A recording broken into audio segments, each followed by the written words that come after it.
So here's a movie that's kind of like the opposite inverse version of John Wick, whereas that movie said, okay, we got a bunch of kick-ass gunfights, let's fill in the cracks with light touches of weird-ass world building. Hotel Artemis' approach is, what if we just make a whole movie out of the world building and weird quirky character stuff, and then throw in a tiny bit of action for a payoff. It's that rare sort of genre film that actually seems to have gotten up to bat with the intention of just bunting, getting on base, and calling it a day. Alright, we got an interesting location, half a dozen or so decent actors, playing these weird characters, let's see if we can squeeze barely over 90 minutes out of that and call it a day. It's a minor film with modest ambitions, but within those terms, it kinda works. Our setting is a near future, making it technically a sci-fi movie, I suppose. Dystopian Los Angeles on the verge of collapse thanks to open street warfare over water privatization, where Jodie Foster, really, is an agoraphobic nurse operating a secret members-only underworld hospital for criminals called Hotel Artemis, where big spender bad guys can get patched up and recuperate in safety thanks to strictly maintained, no weapons, no killing each other, no real names rules rigidly enforced by her hulking bodyguard orderly played by Dave Bautista. As the story opens, Sterling K. Brown and Brian Tyree Henry arrive as a pair of wounded thieves and the Artemis' newest patients, joining a guest list that already includes Sofia Boutella as an assassin and Charlie Day as an arms dealer. The situation is thrown further into disarray by a confluence of events including Foster weighing whether to break her own rules and admit a non-member patient from her troubled past,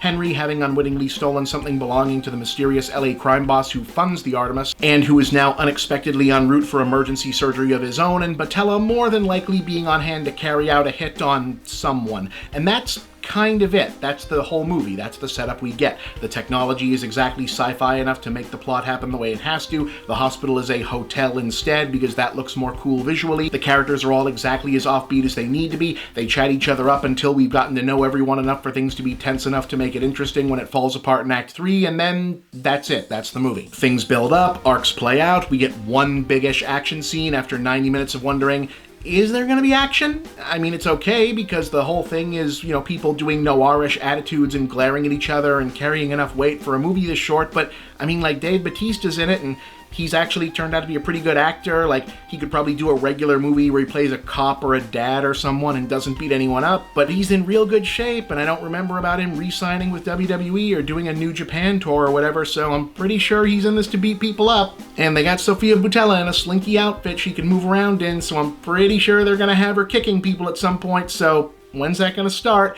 And then it does start, and it's pretty good. There's not a lot of it, but what you get is solid. There's more or less summing up the movie. It's a small, contained, ambitious, but not super ambitious film that mostly feels impressed that it was able to assemble such an eclectically impressive cast to make such a singularly odd, specific little project. Jodie Foster isn't someone who just does every movie after all, and she's got an offbeat, over-the-top energy here that's different from what she usually does, which is impressive considering that she's had such an eclectic career already. Everyone else, meanwhile, is more or less doing a version of what they are best known for. Boutella and Charlie Day in particular seem to have both reached a point where if they weren't inhabiting their characters, the characters just wouldn't be here because they can only be described in terms of roles they're known for having played in other movies.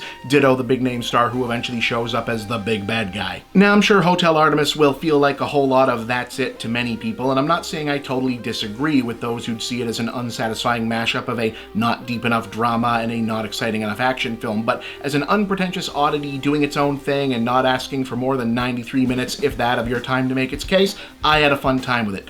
3 stars. Think of it as a fun Netflix pilot, but without 12 likely disappointing remaining episodes waiting for you afterwards.